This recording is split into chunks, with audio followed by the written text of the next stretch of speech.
tidak siapkan pasukan tempur lah. Jadi Kemudian Joko Tingkir itu datang dari Pulau Jawa ke Madura.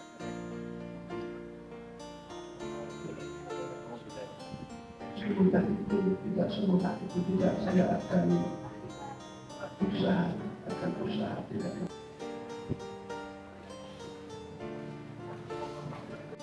Nggak mau karena saking semangatnya.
ini.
Ikut pautan, ikut ikam ini dia dikatakan jalan akhir itu.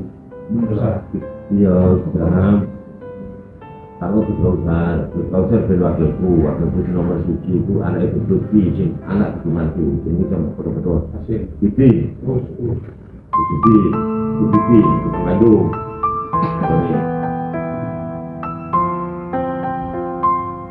oh baik, oh Bibi, dari itu lagi. Itu ya anak ini kan kebetulan itu kebetulan mereka kalau dia ngomong itu dia mulai dari kampus tapi karena proses itu juga masuk ke masyarakat dan juga di jalan orang tahu dan mulai tetangga di kabupaten kota untuk provinsi tahun 9 tapi mulai kalau itu berkati arah lagi ya. Tapi dia nak daerah dia jadi mulai ini saya pokoknya sholawatan pokoknya ngentok kegiatan dari masjid orang-orang yang harus kegiatan keagamaan tapi melok-melok melakukan beberapa saudara masjid kalau diperlukan sudah di apa ini jadi latihan dari penasihat spiritual dan agama yang jadi kolawat yang mau dicoba-coba kan dia mereka sepertinya tak tutup iya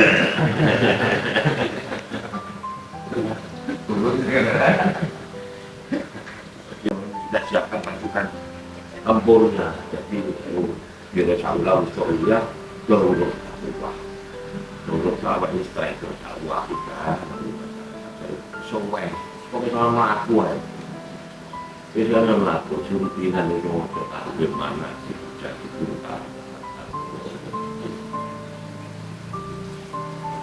prediksi itu depannya ngelawan balik itu apa dia kan sudah jadi balik ternyata juga harus gitu ternyata cukup orang yang selesai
kita semakin banyak mungkin beberapa penjelasan seperti ini ya, buat rumah karena teman-teman yang bisa memberikan semangat untuk sahabat-sahabat dari Gerakan Pemuda Ansor Singosari.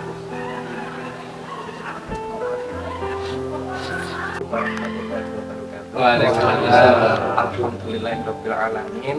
Ingkang pertama matur suwun rawuhipun ten dalam dinanya menika kula Abdul Basit KTP-nya Tasikmalaya. Nyoblose Tasik Kota Malang. Saya kampanye ning mancun niki ten Kabupaten Malang. Amin. Sip. Nyuwun pangestunipun. Terus niki adalah rumahnya Mbak Misti Syamsuri. Tanah ini dulu adalah tanah yang dijatah ya, dijatah atau diwariskan kepada Mbah Hamid. Mbah Hamid itu buyutnya Mbah Gusani.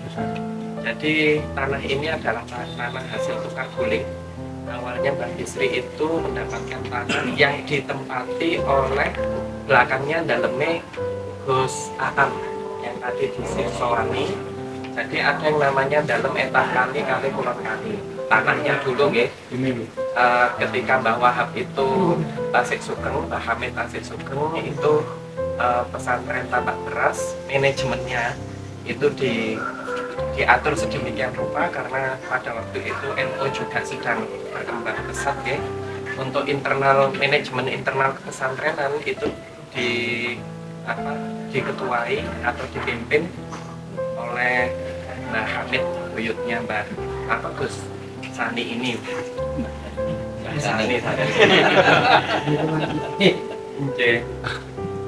Nah kemudian ceritanya tipisnya itu atau detailnya bagaimana sehingga kok bisa tukar guling sehingga Mbah Bisri ini mendapatkan tanah yang di Denanyar yang seharusnya adalah tanahnya Mbah Hamid.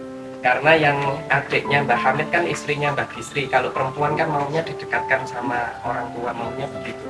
Tapi sepertinya melihat gelagatnya menantunya iki rada kereng, mungkin penting tak deletik pemain cek mati ngrimuti. Nah, waktu itu kabarnya Denanyar ini tempat begal dan lain sebagainya, kabarnya begitu. Tapi setelah saya lihat perkembangannya, sepertinya semua sak Jombang ini panggilnya begal. Jadi tidak hanya Denanyar, itu masyarakat pada umumnya Pak itu. Kemudian pondok pesantren ini berdirinya tahun 1917. Baru 100 tahun lebih sedikit lah kurang lebih. Pondok pesantren putrinya itu tahun 1920. Pondok pesantren khusus putri itu tahun 1920. Politisi perempuan pertama dari kalangan NU itu asli Duriya sini. Namanya Bunyai Solehah, ibunya Gus Dur. Kalau misalnya kita pernah mireng bahwa Mbah Bisri itu tiangnya kewenceng masalah itu sangat tidak sambung dengan menjabat menjadi DPR GR pada waktu itu. DPR gotong royong setelah Soekarno secara sepihak membubarkan DPR tahun 1955 pada zaman itu. Yang wonten itu ada perdebatan yang sengit antara Mbah Bisri dengan Mbah Wahab. Intinya Mbah Bisri itu tidak berkenan masuk ke pemerintahan. Seperti sekarang ini loh, NU sekarang ini loh, ada yang tidak berkenan masuk ke pemerintahan, kemudian ada yang harus masuk ke pemerintahan. Alasannya sendiri-sendiri, yang tidak mau karena Mbak Bisri beralasan waktu itu Bung Karno membubarkan DPRS itu atau MPRS itu dan membubarkan kemudian membangun pemerintahan yang baru. Itu pada waktu itu dikatakan oleh Mbak Bisri. Tapi kemudian hasil votingnya atau hasil musyawarahnya itu menyepakati yang masukannya bahwa kalau kita tidak masuk sekarang itu kalau ditunda masuk lagi itu kangenan karena sudah terlanjur terbentuk circle-nya. Logikanya seperti itu Bang. Nah waktu itu karena Mbah Wahid Hasyim pada usia 35-an itu kapundhut kecelakaan. Waktu itu beliau menjadi Menteri Agama hanya sekitar 8 bulan. Nah kemudian di kalangan di DPR GR itu terbentuknya utusan perwakilan rakyat yang dimaksud itu ngambil dari ormas-ormas, begitu, ormas-ormas sama utusan daerah kerajaan-kerajaan pada waktu itu ya. Nah salah satunya yang dari kalangan NU supaya ada perwakilan perempuannya itu dicari yang istrinya Gus Wakil, bukan karena putrinya Mbak Bisri, ibunya Gus Dur sowan ke sini minta izin karena janda posisinya masih punya bapak, minta izin ke bapaknya pulau diutus untuk berangkat ke Jakarta. DPR GR itu karena dengan boten kerso terkait DPR GR atau terkait pemerintah saat ini menawi panjenengan seakan pulau tidak akan berangkat karena posisinya putrinya ya. Nah kemudian jawabannya Mbak Bisri, yang tidak sepakat dengan DPR GR itu saya, bukan NU, begitu. Jadi bukan yang kesepakatan organisasi. Saya adalah bagian dari NU. Tidak setuju bukan berarti tidak menghormati keputusan organisasi. Itu pada saat itu ya. NU itu mungkin ormas dengan cobaan paling banyak di dunia dan sangat kontroversial. Sampai sekarang pun luar biasa kontroversial dan kita merasakannya, dan alhamdulillah saya urip kabeh. Mbak Yu saya itu mudah di sana. Sejak kecil itu sudah diperkenalkan dengan mbahnya Tusani sejak saya kecil sekali, tapi tidak pernah ketemu dengan Tusani. Itu Singosari itu dari zaman dulu itu sejak saya kecil itu memang sangat religius gitu. Suasananya itu seperti di sini tapi beda gaya. Saya nggak ngerti apa karena jejeran sama Candi Singosari sehingga terus gayanya itu agak berbeda. Tapi kalau boleh saya katakan, Singosari itu mungkin salah satu kecamatan dengan NU yang NBC-NU dan strukturalnya atau masyarakatnya yang paling solid barangkali, yang paling bervariasi. Contohnya misalnya kaitannya dengan nyalek itu bisa dari berbagai partai, tapi alhamdulillah kan yang penting rukun, dan itu menurut pandangan saya per 2024 kemarin yang pencalekan kemarin itu jarang ditemukan di kecamatan-kecamatan yang lain. Ini pengamatannya orang luar kan biasanya lebih objektif. Oke. Terus yang ketiga itu andai kata Singosari ini menjadi kabupaten tersendiri. Amin. Bukan Singosarinya, maksudnya kabupaten Singosari. Amin. 4 kecamatan atau 5 kecamatan itu sebetulnya layak. Dan kan itu tidak mempengaruhi untuk masalah kewilayahannya DPR RI dan lain sebagainya, kan tetap masuk di dapil sipil sebagai Malang Raya. Untuk manajemen pemerintahan jelas itu yang paling efisien, karena ngurusi apa-apa kalau ke depan itu kan jauhan. Tapi pula NU-nya masyarakatnya itu Singosari, Lawang, Pakis dan Karangkrosor itu berdikari secara perekonomian gitu. Kenapa nggak berdiri sendiri aja? Ya, oleh karena itu, tapi ini bukan kampanye. Kalau bisa dipertimbangkan calon bupati yang memang bisa mengarahkan ke sana. Sampun wonten teng mriki Gus, mengarahnya ke sana. Kalau nggak calon bupati, calon wakil bupatinya lah. Amin. Itu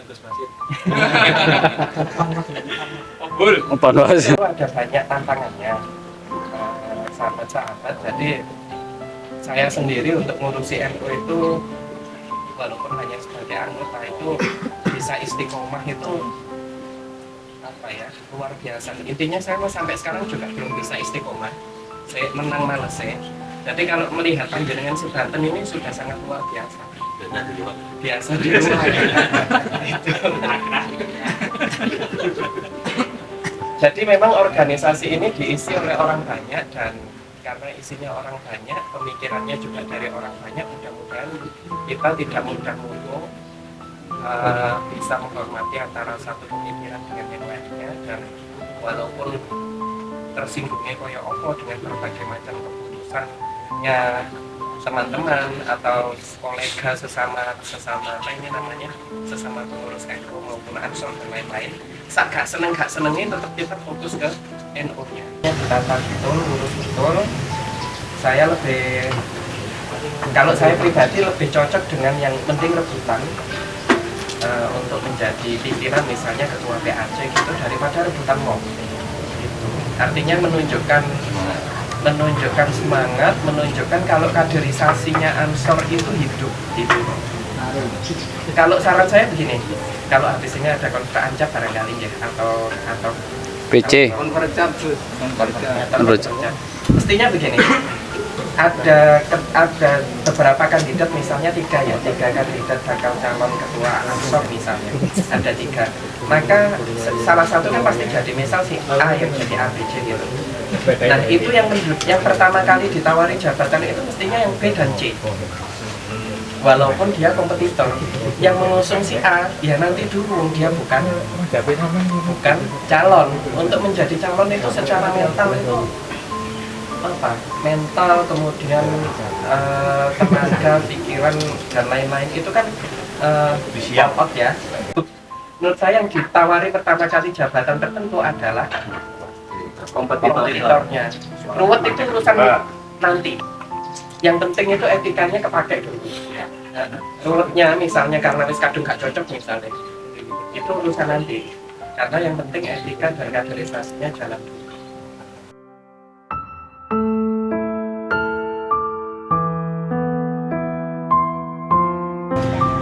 Sekali-sekali awak di video.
Guys, kita menyaksikan para pemudik arus balik dari Jombang menuju ke Malang sudah mulai berangsur-angsur berkurang, guys.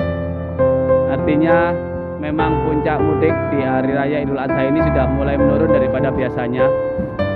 Ini terlihat para pemudik dari Jombang menuju Jambing. Tidak ada yang wanita, dikarenakan semuanya pria. Iya, konsepnya apa sih?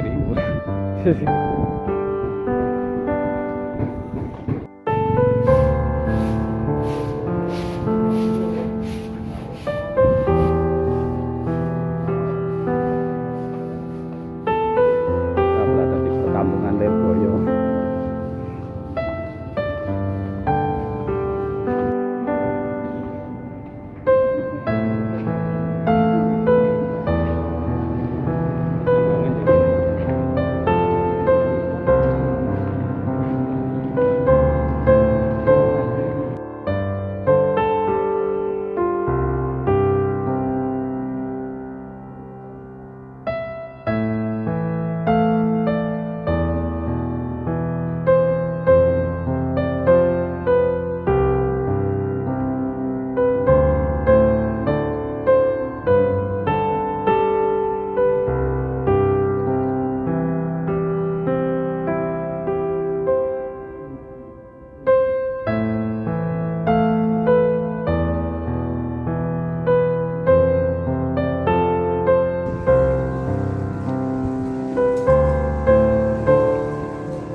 Ansor itu misalkan saja mempunyai kebun 2 hektar misalkan, ini menawarkan kepada orang muhajir, bila mana kamu mau, maka kebun ini akan saya bagi menjadi 2, yang satu hektar buat kamu, yang satu hektar buat saya. Orang masjid tentu tidak semudah itu, tidak semudah itu, tidak. Saya akan usaha tidak merepotkan orang lain, tidak tolak orang masjid. Itu ada orang Ansor. Tentang Ansor yang memiliki orang Ansor itu dan hadis Muslim yang memiliki orang Ansor seperti halnya garam. Ketika Islam berkembang, maka orang Ansor dibandingkan dengan orang Muslim lain itu sedikit. Namun kedudukan orang Ansor itu seperti garam. Garam itu menentukan rasa makanan walaupun tidak kelihatan, supaya Ansor juga demikian sebagai pemesan bagi perjuangan Nahdlatul Ulama. Disebutkan muhajirin kita anggap sebagai dan punya, kan bisa dibayangkan bagaimana Ansor itu melakukan mendahulukan orang lain, ada sahabat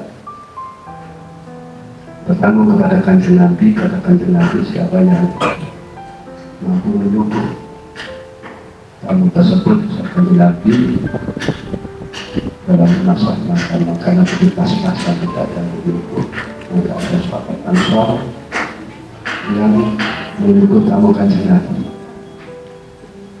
Pada saat Ansor tersebut hanya punya makanan sedikit dan dia hanya cukup untuk dia dan anaknya. Sehingga tamu datang ke Nabi dibela-belain sampai anaknya bapak nangis. Sudah turun ayat wa yusiruna ala anfusihim walau kana bihim khasasah. Karakter orang Ansor itu mendahulukan orang lain dan mengalahkan dirinya walaupun dirinya membutuhkan. Ketika Kanjeng Nabi pun juga melakukan ihsan. Jika ada sahabat membutuhkan khotim, ada Siti Fatimah membutuhkan khotim, namun sahabat tersebut didahulukan oleh Kanjeng Nabi diberi khotim, dan Siti Fatimah disuruh baca doa, bacaan daripada Subhanallah, Alhamdulillah, Allah sekitar saya apabila diberikan kepada Nabi melakukan ihsan. Sedangkan ulama yang mengomentari bahwasanya kekuatan pikir itu bisa mengalahkan kekuatan tenaga. Zakat orang dengan pikir kalau bisa angkat dan lain-lain.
dan salatan wa salaman amma ba'du. Yang saya hormati sahabat-sahabat dari PAJ Ansor Singosari. Alhamdulillah malam ini kita dapat bertemu di majelis ini. Semoga pertemuan ini adalah pertemuan yang penuh dengan keberkahan. Salawat serta salam semoga tetap terlimpah atas junjungan kita baginda Nabi Muhammad sallallahu alaihi wasallam. Sahabat-sahabat semuanya, mohon maaf karena saya baru datang dari Kediri tadi dari pelosok. Saya pikir sudah lewat sampai Rangkul, ternyata masih bisa ketemu, alhamdulillah. Yang pertama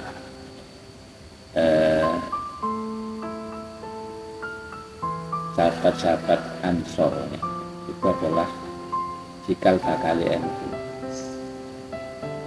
Tidak terus itu jadi Ansor terus. Nanti saat itu akan memasuki NU. Jadi ya harus bersiap-siap karena Ansor itu ya sangat batasi. Jadi saya kadang-kadang menghargai dapat saking semangat itu koyo gak gelem jadi NU Ansor. Enggak mau karena saking semangatnya. Jadi nek TNI ku ono pensiunnya, tapi nek TNU ono pensiunnya. Jadi semangat ini adalah semangat yang sebenarnya sangat luar biasa, karena itu mungkin ke depan panjenengan semua juga akan melanjutkan kami yang di NU dan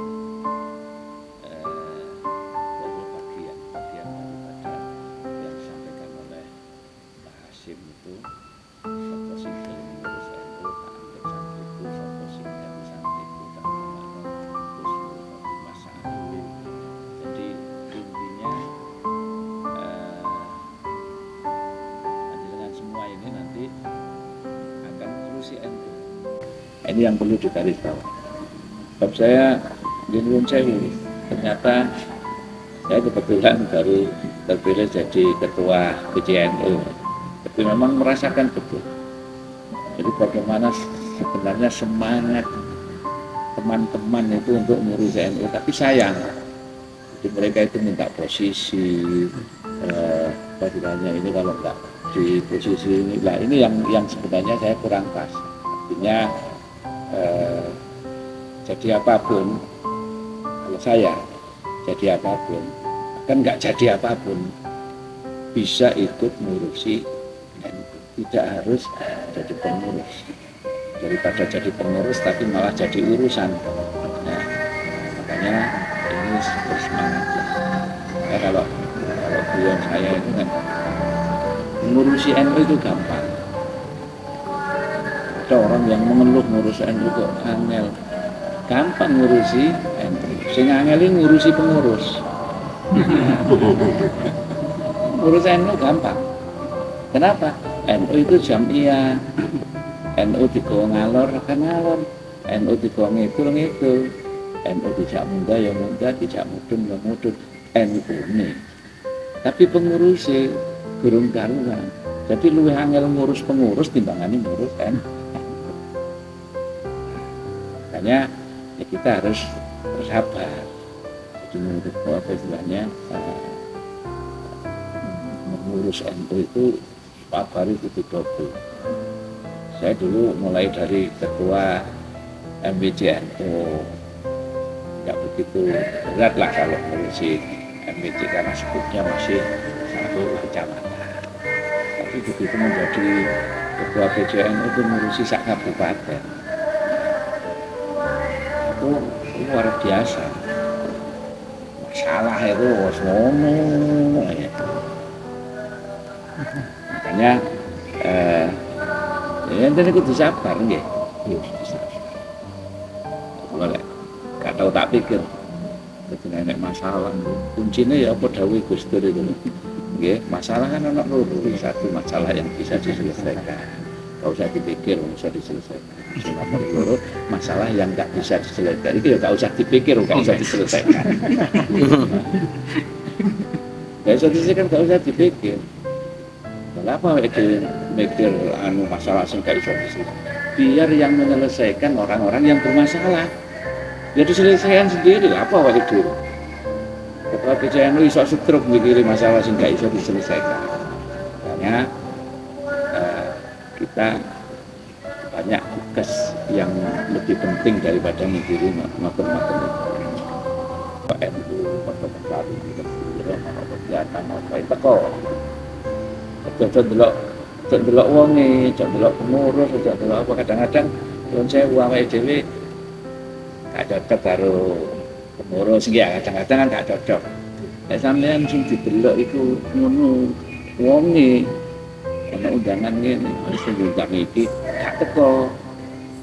Tapi deloken sing delok iki sing ngundang iki muasis.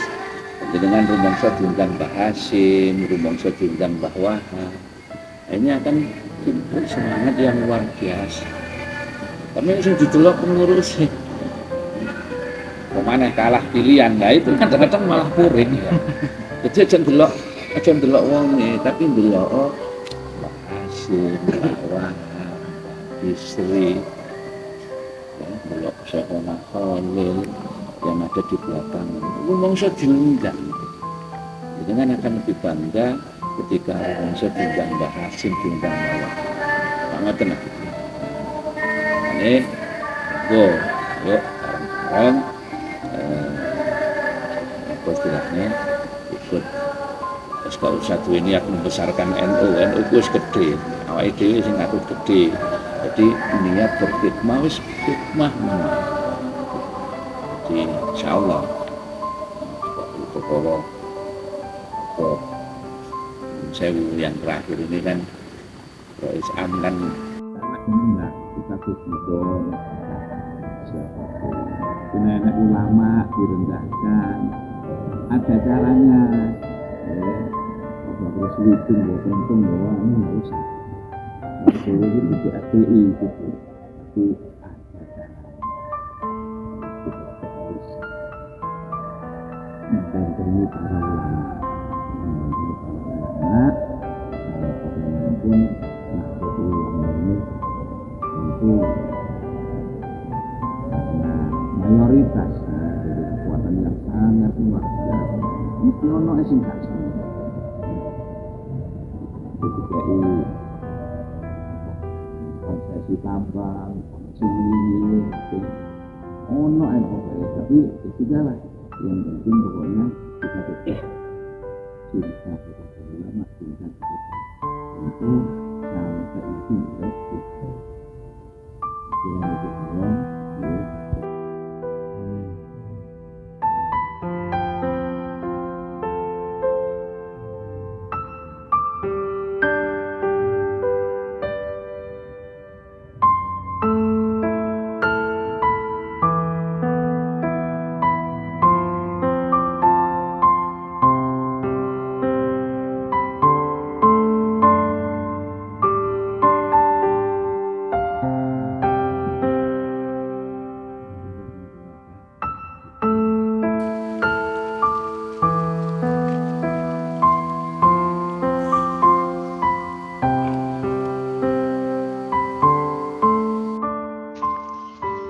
kaderisasi dari Kansoran dan Banser itu bukan mencari anggota, kita mempersiapkan pemimpin, di mana kader-kader tersebut di Ansor dan Banser nantinya akan kita didik betul untuk menjadi pemimpin, sehingga dia mampu untuk memimpin dimanapun itu, memimpin keluarga, memimpin masyarakat sekitar, menjadi imam di mushola ataupun masjid.